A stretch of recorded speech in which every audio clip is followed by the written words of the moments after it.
Quand ton boulot, c'est de traiter l'actualité footballistique, évidemment, il y a des marronniers autour desquels tu peux pas passer. Et évidemment, le classique, quand tu parles beaucoup de la Ligue 1, en fait partie, ce fameux match entre l'OM et le Paris Saint-Germain qui fait toujours la part belle à une rivalité entre ces deux clubs qui est généralement synonyme d'un grand affrontement entre deux des meilleures équipes de France, pour pas dire les deux meilleures équipes de France. Sauf qu'en fait, je dois vous avouer que les marronniers, plus ça va, plus je trouve que ça perd un petit peu de sens.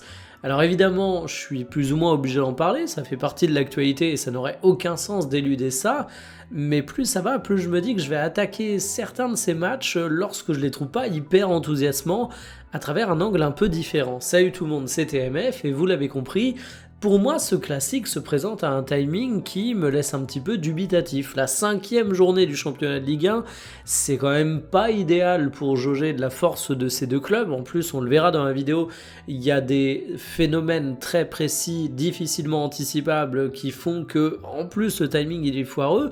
Mais j'ai quand même vraiment l'impression d'une rencontre qui est placée très tôt dans la saison, qui va faire souscrire à Ligue 1+, c'est très bien, mais qui en dehors de ça va surtout être monté par le fait médiatique, alors que sur le terrain, c'est peut-être pas un truc qui va avoir un impact phénoménal. Donc dans cette vidéo, je vais d'abord parler du timing, parce que pour moi, il y a deux choses qui, entre guillemets, gâchent un petit peu ce match. C'est les blessés et c'est les temps d'incorporation de certaines recrues. Paradoxalement, ça va peut-être ajouter un petit peu d'enjeu. Ensuite, on parlera des enjeux et de l'impact comptable de ce match, parce qu'en fait, je vais le dire d'avance, je vais spoiler cette partie, mais si Marseille perd, il va y avoir une montagne qui va être faite sur le classement de la Ligue 1 sur mon Dieu, est-ce que c'est la crise à Marseille? Alors que pour moi, c'est que du bullshit. Je vous expliquerai pourquoi. Je vous parlerai quand même des points qui m'intéressent au cours de cette rencontre, parce qu'il y a des choses qu'on va pouvoir jauger. Il y a des choses également que j'estime difficilement jaugeables qui vont me frustrer et on va exposer tout ça. Et enfin, à la fin, je vous donnerai mon pronostic malgré tout dans une partie sponsorisée par Winamax. Je vous montre les cotes. Et là aussi, on se rend compte du problème parce que le Paris Saint-Germain est immense favori alors que ça joue au Vélodrome. Je vous montre également les pronos les plus posés. Comme d'habitude, si vous avez envie de vous lancer, code promo TMF10, le lien en description. Le code promo est à rentrer lors de votre inscription. Ça vous donne 10 € en free bet. Et votre premier pari est remboursé en cash s'il est perdant jusqu'à 100 €. Bref, une rencontre dont on va parler avec un petit pas de côté. Installez-vous confortablement et bienvenue pour cette nouvelle vidéo Talk My Football. Et je suis enrhumé et l'intro fait plus de 3 minutes, c'est un scandale.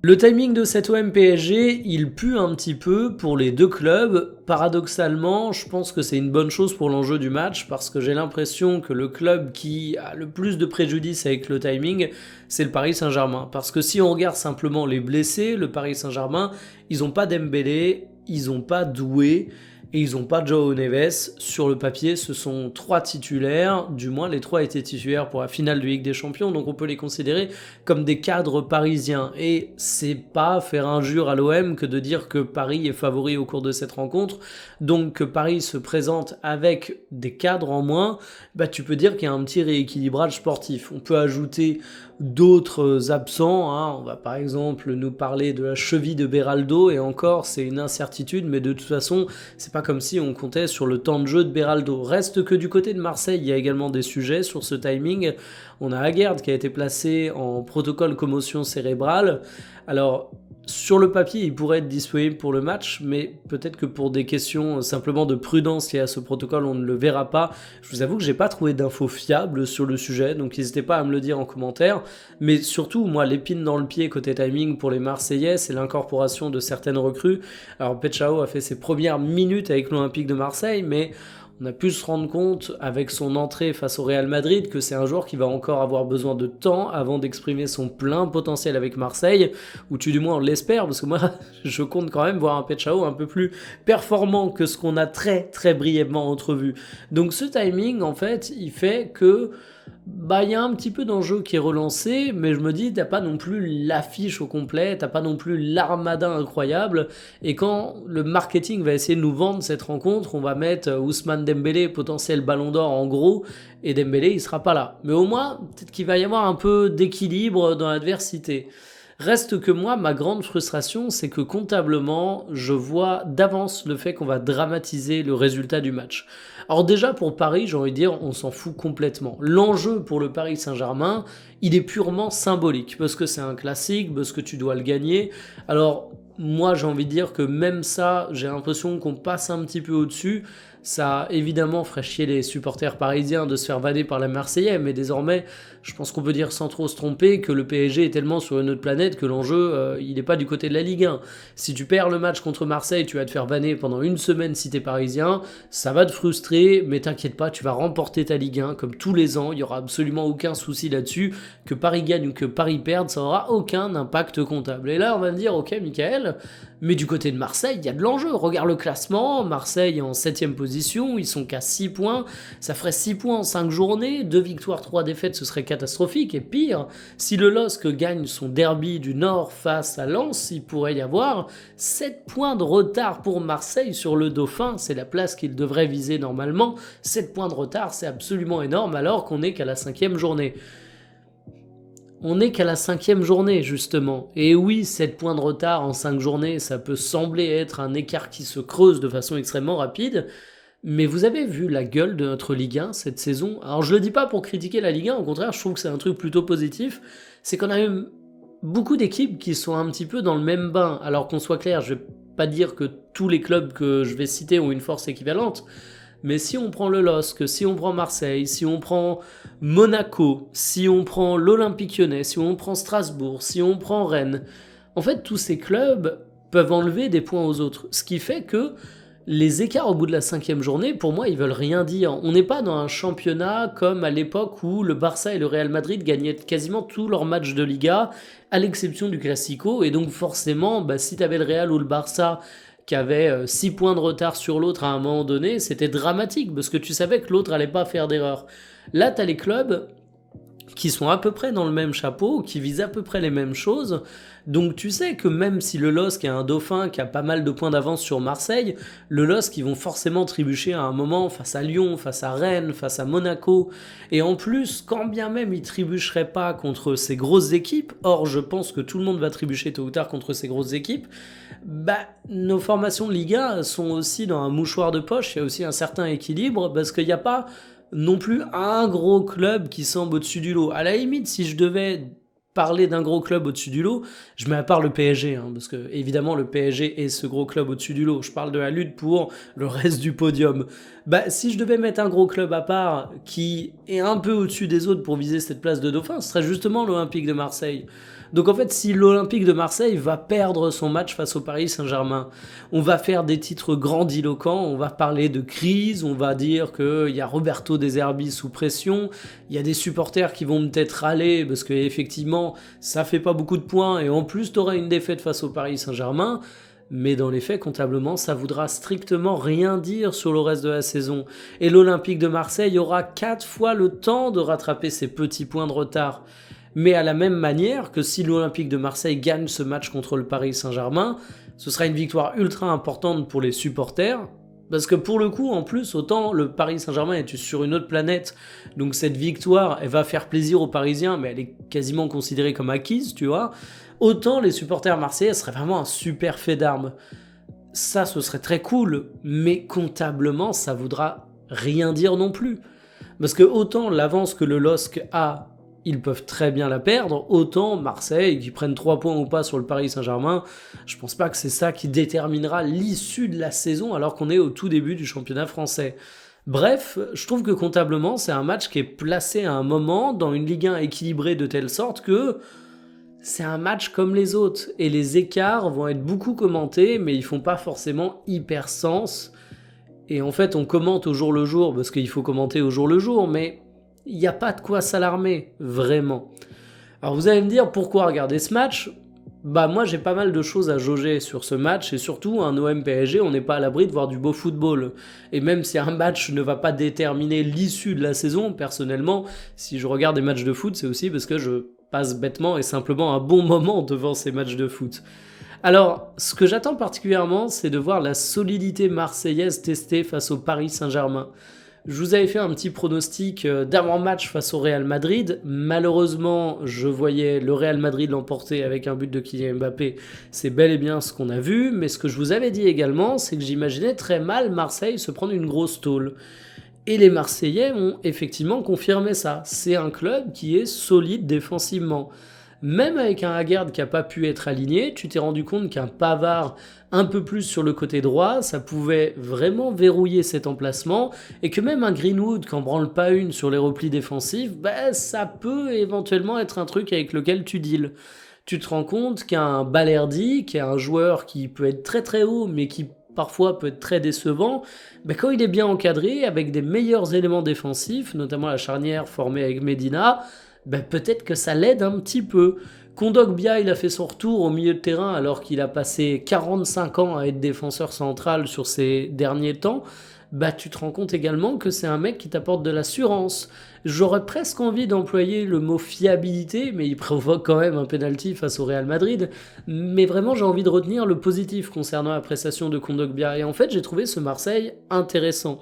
Ce qui était également intéressant, c'est la conférence de presse d'avant-match de Roberto De Zerbi qui disait que défensivement, le but, c'était de ne pas permettre à Kylian Mbappé d'avoir la profondeur, qu'ils ont à 100% réussi ça au cours du match, mais par contre que ça manquait un petit peu de compacité, qu'il y avait beaucoup d'espace entre les défenseurs, et c'était peut-être le petit truc à corriger, mais tout est question de compromis en fait. Évidemment, tu peux pas avoir toutes les cases remplies. Et je trouve en fait que ce qui a été vu face au Real Madrid, c'est un truc que j'attends particulièrement face au Paris Saint-Germain. Ça va être le point que je veux observer. Par contre, il y a un truc qui me casse les noisettes. Oui, je varie les expressions pour essayer de rester correct. C'est si on n'a pas Haggard en fait. Parce qu'il y a un moment, c'est très bien de tirer des plans sur la comète. C'est très bien d'essayer de s'imaginer cette équipe. Mais moi, j'ai envie de pouvoir jauger l'OM tel que l'OM sera durant cette saison. C'est-à-dire avec un Pechao à 100%, ce qui va peut-être sous-entendre une concurrence avec Weah, ce qui va peut-être sous-entendre que Weah, vu qu'il a une grande polyvalence, il sera placé à un poste totalement différent, ce qui va peut-être sous-entendre que côté défenseur, t'auras évidemment pas Medina Balerdi en charnière centrale avec Pavard un petit peu excentré, tu vas sûrement inclure Haggard là-dedans, parce que c'est quand même un joueur d'une grande qualité. Est-ce que c'est Emerson qui en fera l'effet ou pas? Emerson qui a fait un bon match face au Real Madrid. Vous voyez, il y a plein d'interrogations comme ça, et le timing, les blessures, les absences, les questions d'incorporation des recrues fait qu'on va pas pouvoir tirer de conclusion définitive là-dessus. Donc moi, ça m'emmerde un petit peu. Reste que cette question de la profondeur, je suis curieux quand même de voir comment De Zerbi va la gérer, parce que Barcola, Kvaratskhelia, sur le papier, ça peut aussi te faire extrêmement mal là-dessus. Du côté du Paris Saint-Germain, paradoxalement, ma plus grosse attente, elle est liée aux absents, et je suis presque content pour l'analyse du match qu'il y ait des absents. Pourquoi je dis ça ? Parce que si Dembélé avait été là, Dembélé aurait été titularisé au poste de numéro 9, du moins sur la feuille de match, parce qu'il n'a pas un poste de numéro 9 classique, c'est ce que je veux dire par là, vous le savez. J'aurais pas évalué Ousmane Dembélé à l'aune de cette rencontre face à Marseille, en fait. Par contre, là, on va avoir des enseignements. Est-ce qu'il va à nouveau laisser Gonzalo Ramos sur le banc et titulariser Mayoulou ? Ça va être un message intéressant. S'il fait 2 fois d'affilée, franchement, je pense qu'on a déjà compris comment considérer ce poste de numéro 9 Luis Enrique, mais là, ça irait encore plus loin. Et un mec comme Mayoulou, contrairement à un mec comme Dembélé, j'ai bien envie de le voir contre Marseille pour l'évaluer un petit peu. Un Mayoulou, j'ai bien envie de le voir grandir. Et ok, j'entends qu'un supporter parisien se dise c'est un classique, c'est important pour nous symboliquement. Il y a de la rivalité dans ce match. On n'est pas là pour faire du bêta-test, on est là pour gagner cette rencontre. Moi, je suis pas supporter parisien. Je veux dire, que ce soit l'OM ou le PSG qui l'emporte, je m'en fous un petit peu. Ce que j'ai envie de voir, c'est un match avec des trucs qui m'intéressent. Et si Mayoulou est titularisé, je vais être hyper intéressé de voir son match, parce que Mayoulou, c'est un jeune joueur qui est prometteur, c'est un jeune joueur qui a encore beaucoup à apprendre, et c'est un jeune joueur où tu peux te dire, il va être jeté dans le grand bain, et tu vas dire, allez, apprends à nager, jeune homme. Alors, il y a déjà eu des matchs importants, Mayoulou, c'est pas non plus une totale bleusaille, mais ça va être intéressant à suivre. Donc ce match, je vais le regarder à l'aune de ça, mais je trouve qu'en termes de timing, en fait, il est un petit peu frustrant. Alors quel est mon fameux pronostic sur la rencontre ? Comme d'habitude, partie sponsorisée par Winamax. Comme je vous le disais en introduction, pensez à rentrer le code promo TMF10 lors de votre inscription, ça vous donne 10 € en free bet, et votre premier pari est remboursé s'il est perdant en cash jusqu'à 100 €. PSG immense favori, je le disais en introduction, 94% des parieurs vont dessus, cote à 1,80. Il faut dire que la cote est plutôt haute pour un club autant favori. Sur les pronos les plus posés, il y a 2 trucs intéressants. On retrouve le PSG qui gagne par au moins 2 buts d'écart, une cote à 2,80 pour les plus optimistes des Parisiens.